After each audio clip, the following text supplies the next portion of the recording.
everyone, Dave Coleman here. Welcome back to the Live to Inspire podcast. It's now episode 11, and in this episode we have a special guest, a good friend of mine, Jenny Tong. An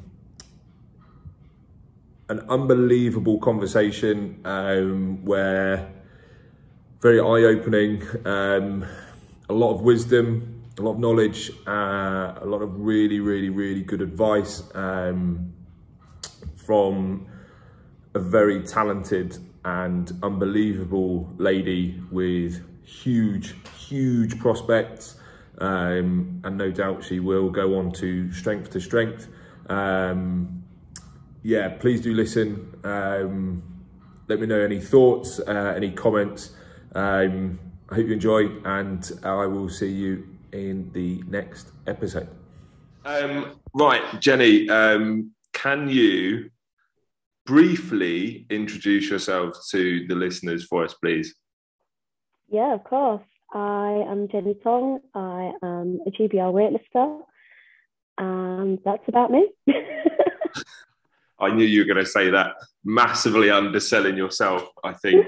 Right, let's break this down, right? So, am I right in saying you've just finished a master's? I'm still doing my master's. Still doing master's. Yeah. That's in what? In law. In law, okay. Yeah. Did not expect that one, but there you go. How did you come about going into studying law? So I did my undergraduate in international relations and politics. Right. Growing up, I was really into, I don't know why, it makes no sense to me, but I was really into politics. Okay. And I knew that I wanted to do it for my degree. So I did that. And then what I found after, I always wanted to do a master's, but I didn't really know what in. And I knew that it wouldn't necessarily be because I had to, to get a job. It would because I did it. And after I finished my undergraduate, I took a year out to give me some time to figure out what I wanted to do. And I literally, there was a part of my degree that I really enjoyed, which was political theory. And so I started doing a lot of philosophy reading and political and legal theory reading outside of my degree. And so I thought, actually, let me do that for my master's and just basically do a master's for a hobby. So I started doing legal and political theory masters at York, and halfway through the module I realised that I'd actually pretty much done all of the core readings in my own time, and so I wasn't really getting that much from it. So I decided to switch to straight law. I was working as a clean sport research assistant at the time, and I thought there'd be a good crossover there into kind of sport litigation should I decide to go into that. And that's basically why I ended up studying law. Okay, so you're at the moment you're studying for a master's in law. You're an international weightlifter with how many British records under your name? 2 senior records and I think maybe about 9 age group records. Okay, so let's just put that down as a multiple British record holder for weightlifting. You're currently working as a coach for Hallam Barbell, is that right? Yeah, so I run the weightlifting club here in Sheffield, and I also work for British Weightlifting. My roles with British Weightlifting are twofold. I'm regional pathway coach for the north of England, so I look after 12 to 17-year-olds on our development pathway. And then I work as a national assistant youth coach. Anything else we need to add to the ever-growing CV of? No, I think that's about it, yeah. Yeah, okay. Well, I'm going to add something. So as I was reading, I confess I didn't know this about Jenny. I don't know how long we've known each other, like 5 years, 10 years, something? Yeah, I think maybe about 6 years now. Something like that, 6, yeah. 7 years, yeah. So whilst as you would, Googling someone, I came across you were selected or qualified, I don't know quite what the right word is here, for the British Performance School for dance or something. The Brit School of Performing Arts, yeah. There you go. Thank you. So tell us about that. How did that come about? Growing up, I loved performing arts. If I ever had any ambitions, it was just to do performing arts. Doesn't matter what shape or form, whether it's singing, dancing, acting, presenting, whatever. I just wanted to be in performing arts. And my mum was incredible. She was incredibly supportive and saw an opportunity to apply for a free performing arts school. Usually performing arts schools are very expensive. You know, you're thinking about your LAMDA, your RADA. But the Brit School is completely free. And they don't take on that many students every year. So I applied with the help of my mum, and I got in, and I did college there. So post 16 or 16 to 18. And yeah, I moved down to London and did performing arts, and I loved it. It was great. So how long were you doing performing arts for? So obviously growing up, I did performing arts from being as young as I can remember. Yeah. But then I stopped when I moved up to Sheffield for university. It just stopped. It just stopped because it happened. Yeah. So my sort of thoughts on that before we move forward again. So you sort of transitioned, right? I think it's fair to say from dancing and performing arts to weightlifting. Yeah. Yeah. So in terms of like a transferable sort of mindset, if someone listening to this was thinking, right, I've had enough of this job, I'm thinking about that or this, or so obviously myself, Ben, we transferred from athletics to bobsleigh, completely different sports. What advice would you give to someone thinking about a career change? Basically, for me, it was that you can always find a transferable skill. And it's just about broadening your mindset and being able to apply it. So sometimes we see things in black and white, but there are so many shades of grey in between. You know, just something as simple in dancing. You've got the stretching, the warm up, the cool down, the prehab. So that was something that I already understood. But then the focus and the trial and error that you get with performing arts, I didn't immediately apply to weightlifting. But weightlifting is such a technical sport that sometimes you have to start, stop, try again, watch the video about what went wrong. There's so much analysis that goes into it that it's exactly the same as performing arts, because you're going through a process of perfection. You're trying to perfect something so that the person looking or watching or listening is engaged and is moved by it. Mm-hmm. That takes time, it takes practice, it takes effort to hone in on those talents of yours. And it's the same with weightlifting. So my bit of advice would be to not look at it as how different it is comparably, but try and look for the similarities and the ways that you can apply the skill set that you've already got into this new thing, rather than perceiving yourself as being unskilled or underqualified or, you know, the newbie. Use that as your strength.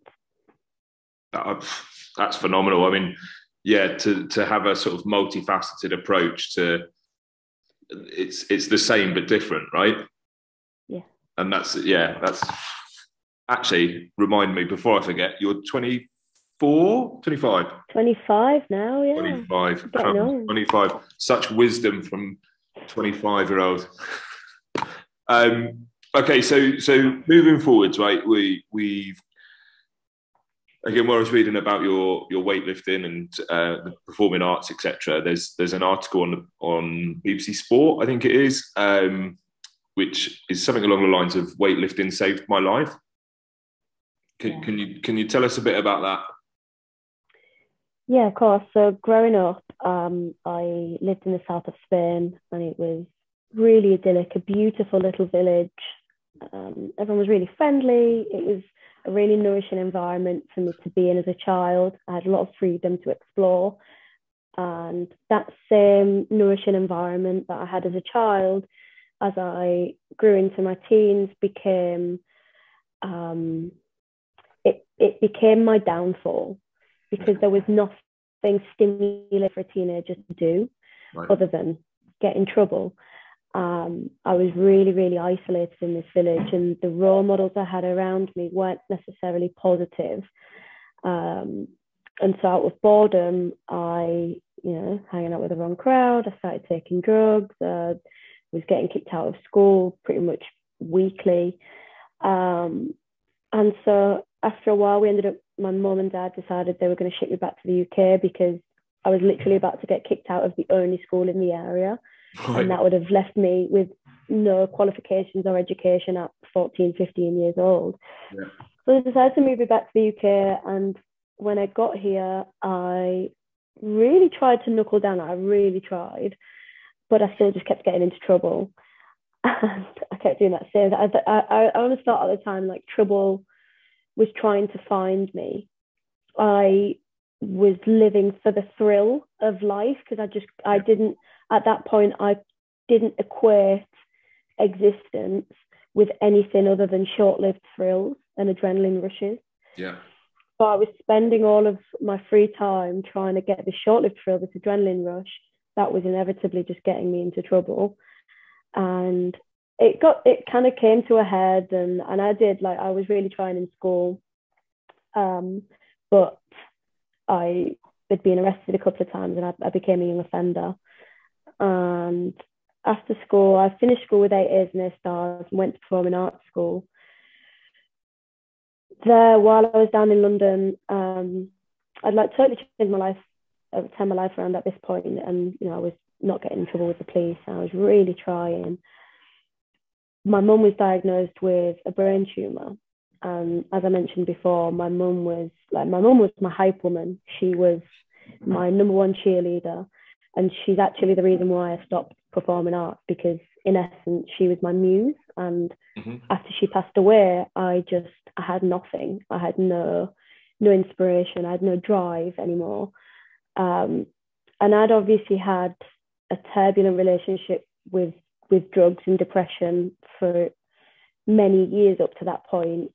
And then once my mum passed away, I was alone in London. I was 17 years old, 17, 18 years old. And I just found myself almost falling back into the cycle of partying and drugs, and not really going to college, handing things in late, saying no to opportunities because I was just in such a hole that, there were times I always say, like, I didn't know if I was going to live past the next week, because I just didn't know what emotional turmoil I was going to feel. And that's when I made the decision during that university application process. I was like, I need to be closer to my family. At this point, I realised the importance of a support network. And so I moved up to Sheffield. My family are originally from Hull. So I thought, move up to Sheffield and be closer to them. And that was where I found weightlifting. Came to university with no expectations of being an athlete, because I hadn't done any sports since I was a kid. Yeah. But what I did come with in mind was a search for a healthier lifestyle. So I wanted to join a sports club. I wanted to join a team, just to do something to get me physically active. And yeah, I found weightlifting by accident. And to my mind, weightlifting saved my life, because it's offered me a life and a version of myself that I never expected to find. And I'm happy. Like, I can say that I am truly happy. And I'm so grateful that I went through that process that enabled me to be where I am now, because without it, I do think that I would still be in that vicious cycle. Mind blowing. Absolutely mind blowing. And I find it interesting that there's, from the sounds of what you've just said there, you made a conscious decision to effectively break that cycle. It was a simple, if that's fair to say, of I've got to sort this out, because that negative perpetuation just carries on, right? Yeah. It's just like any addiction, whether it's physically tangible, whether it's to a thing or to a behavior and a mindset, it doesn't matter how many times someone else points it out to you or tells you that you need to break that cycle. Until you choose to do it yourself, it'll never happen. And it'll take you so many attempts and so many failures before you actually succeed. But it's being willing to go through that process that will enable you to actually reach the final outcome. If you allow yourself to fall out the first hurdle and then accept defeat, you'll never achieve it. You'll never succeed. Yeah. I think as well, like you've touched on there about outcome, that a lot of people get very, very focused on outcome rather than the journey. And if as much as I think I've spoken about it before in terms of like setting goals and that kind of stuff is important. It gives you accountability and purpose. But if you change the word goal to outcome, you can always move outcomes. You can change outcomes. You can reassess them. Whereas goals, like, it's something I struggled with after the games. You come back, I was with Ben, and you get back in the car with your mum and dad and you just go home and it's like, what do you do now? And it's just, I've achieved the goal for 22 years and then what? So that's just a phenomenal journey, really, for me, and I'm sure for a lot of people will be touched by that. In terms of your weightlifting, right? We've just had International Women's Day, which again I find bizarre that it's Women's Day rather than just appreciate and acknowledge women, right? It's a thing, yeah. Yeah, it's just a thing. Do you get, or have you found, so are there any changes in terms of stigmas with your weightlifting or stigmas associated with women in weightlifting? And has there been a change, or do you still get like the sort of Neanderthal man that says, oh, how much do you bench, or things like that? Yeah, that is still a thing. You know, that you don't look like a weightlifter, or how much do you bench? Could you bench me? Could you squat me? Yeah. I do still get that a lot, and I do, for the most part, feel like that is a generational difference, either generational or possibly kind of social. You know, where if you are exposed to that environment more, you're less likely to be surprised by it. Okay. Right? It makes sense. It's just logic. So people in my industry aren't surprised by it. Yeah. But then, I don't know, Jean and Jim from next door might be a bit surprised when they find out that I'm a weightlifter. So I do think there is still some stigmas and stereotypes around, but it is getting better. The fact that women's weightlifting has come on leaps and bounds in the 5.5 years, 6 years now that I've been involved in the sport. Mm-hmm. There is so much representation across the board, and just the standard of lifting is immense now compared to where it was only 5.5, 6 years ago. So that in itself is fantastic. Yeah. But there are still stigmas and stereotypes, and that's inevitable. Unfortunately, we are still in that limbo period between generations. But I'm very confident that in 15, 20 years time, there won't be statements that women like me will have to come up against. Yeah.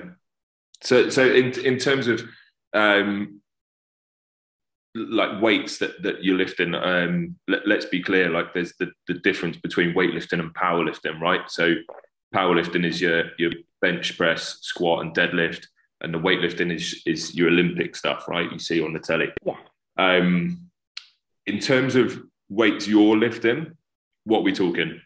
Like what's your clean jerk, your snatch? My best snatch is 87. Okay. My best clean is 103. My best clean and jerk is 103, but my best jerk is 115. So you can see there what my weakness is. yeah, right, gotcha. So and that's at what body weight? 59 to 64. I'm in a little bit of a limbo at the moment where I'm trying to go to the Commonwealth Games at 64, but my natural body weight is 59. So I sit kind of just in that buffer area between the two weight classes. Okay, so you could either drop to or go up to? Yeah. Basically. Nice. So, I mean, again, we're virtually talking about double body weight from the floor over your head, right? In total, yeah. But like that, I wouldn't even think about it. Just about have double body weight on my back, so that's phenomenal. My goal is obviously I'd love to do a double body weight clean and jerk, but the way my clean is at the moment, I'm not sure. But I back myself to do a double body weight jerk. Yeah. Yeah, I would. Okay, so it's a strange question, right? What is your purpose? To be happy. And that sounds really fluffy, but not necessarily to be happy, but to be fulfilled. I am what I like to call a realist, right? By all intents and purposes. I'm not a pessimist, but I am a realist.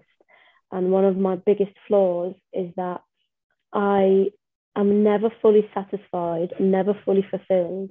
There is always a feeling of slight emptiness that kind of fizzles in my stomach. Mm-hmm. And it's intangible and I can't put my finger on it. Mm-hmm. So for me, my one purpose in life is to identify what that is, what is missing, and to be able to end the chapter that is my life knowing and kind of feeling fulfilled and feeling whole. Like that's all I want for myself. I don't care about money or clout or anything like that. I just want to feel whole. That's very interesting. The podcast I've done previously on relationships, a lot of people talk about love and intimate and etc. with a partner, but I look at it from self in terms of I don't know if you know Maslow's hierarchy of needs. The top part of that pyramid is self-fulfillment.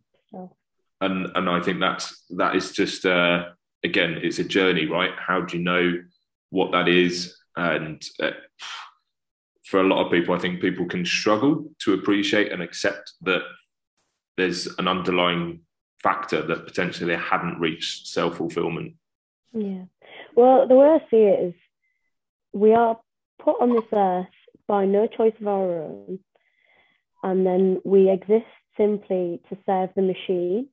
Yeah. And so at the end of it, you ask yourself, who are you? Who am I? Well, you're not going to be remembered for the money you made. Yep. When you're on your deathbed, you're not going to be looking back thinking about how much time you spent on a super yacht. You're going to be thinking about the people you love, the good memories you've made, not the materialistic memories, but the wholesome memories you've made. Mm-hmm. And you're going to look back and reflect on your quality of life. And the way I see it is, I will only have, because I know myself quite intrinsically, I will only have a quality life if I truly am fulfilled. Yeah. And by fulfilled, I mean in the self. Because otherwise, I'm just going to spend the rest of my life never really being happy, being quite superficially happy on a vanity level, where I'm happy with my material goods or I'm happy with the relationships around me, but I'm never really happy with myself. And so when all is said and done, I want to be able to look back and go, I loved who I was, I loved the life I led, I loved the people around me, not I loved the fast car that I had. Yeah. It's again weird sort of like wavelengths. That was like my next question, like how do you see yourself and those kind of factors, and that's, you know, hit the nail on the head. So if we may, what do you believe are the keys to success? Like if you've got like a couple of little nuggets or wisdom. Persistence. Okay. Persistence. Self-reliance. Mm-hmm. And it's difficult because persistence is almost the same as discipline to some extent. Persistence, self-reliance, and accountability. Nice. For me, the persistence comes from, like I said, like, you fall down 7 times, get up 8. Yeah. You can't allow yourself to fall at the first hurdle. One of my biggest pet peeves I have is self-pity and excuses. Yeah. Yeah. Right? So fall down, fine. Get up, try again. It's okay. It's okay to get it wrong. Be persistent. Keep driving yourself forward, because as soon as you accept defeat, like I said, we are on this earth by no choice of our own, feeding the machine. That machine will shaft you over if you let it. So be persistent. Self-awareness, like it takes a certain level of person to be aware of the factors of life going on around them, and being able to turn those to their advantage. Right? It's playing your own hand. You might be dealt a really shit hand. Deal with it. Deal with it. What are you going to do? Sit and cry about it, because no one's going to come and fix this problem for you. Yeah. So you have to be self-aware of your own skills, your own talents, your own weaknesses, in order to play that hand to the best of your ability. And if you don't have those skills, seek them out, develop them, find someone who will help you in like self-reliance and self-awareness. Being able to take those things and make them your own will be one of the biggest life skills you'll be able to develop. Because we said it at the start of the call before we started recording, it's not always about what you know, it's about who you know. Yeah, for sure. But if you don't know those people, what you know will serve you. But if you sit back and accept that you know nothing and you know no one, then what are you going to do? What have you got left? Yeah, nothing. And the final one was accountability, and it's doing all of those things and then reflecting on the process and saying, did I do that right? Did I do it wrong? Where could I have gone better? What was my own Achilles heel there? Like, I know my own weaknesses. I know my own triggers. I don't always see them immediately in the moment, but I'm able to reflect well enough that I can identify them, and I'm open to criticism enough to be able to hear them from other people. So, like I said, there is no one else that's going to live your life for you. Be accountable to the things you say you want to do and the things you want for yourself versus your output. And yeah, I think they're my top 3 kind of key life notes for anyone listening. Would you say that those 3 factors, elements, whatever we call them, would you say that they are transferable to, say, someone suffering with depression as well? Yeah, 100%. Yeah. I don't think I struggle with depression anymore, because I started taking responsibility for my own feelings. Right? Like, on the days when I'd sit there wallowing and feeling like I didn't want to be on this earth anymore, there would be a moment where I was like, I was aware of myself, my own self-pity. Yeah. But I didn't want to do anything about it. And I kind of had this realization that I was like, well, your life isn't going to change. Nothing's going to change other than your mindset. And depression is it's a mindset that lives in your body, and it almost like eats you from the inside. Yeah. Because you don't know how to deal with it. It's like misplaced feelings around your body. And you can feel it. It like hibernates inside you and then rears its head. And as soon as I was able to name it and to understand it, I was able to not remove it, but replace it. And so, like, these days, I wouldn't say I struggle with depression, but I do struggle a little bit with anxiety. And a lot of it is like, performance related anxiety. Like as an athlete, there are a lot more demands placed on me. Mm-hmm. But as a kid, I didn't understand depression. My doctor tried to put me on antidepressants when I was like 12, 11. Wow. And I still have the antidepressants, like I didn't take them. And I remember at the time feeling these feelings so deeply, but not understanding them and not being able to name them, but also knowing that these pills weren't the answer, that there had to be more by way of fixing this. And that process that we said, it's about going through the process and understanding and the learning that takes place to be able to understand yourself, that self-awareness and that self-reflection, to then be accountable to say, I don't want this for myself because of X, Y, and Z. I know that I can overcome it. Yeah. I think, yeah, like you said, the self-awareness of where you are and not removing but replacing is a very, very powerful tool for any situation, really. I mean, I've learned recently about just letting go.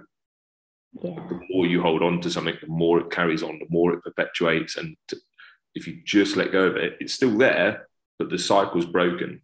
And you can visit it and you can say, oh, okay, I'm aware of that. That's that factor. Brilliant. Leave it. Let it go.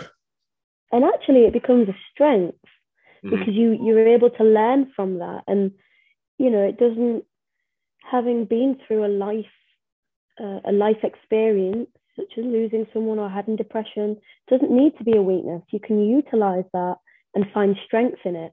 And it boils back down to, for me, self-pity. It's like, do you want to just wallow in your own shit, or do you want to get up and do something about it? Yeah. Yeah, you have to be empowered to make that change, right? 100%.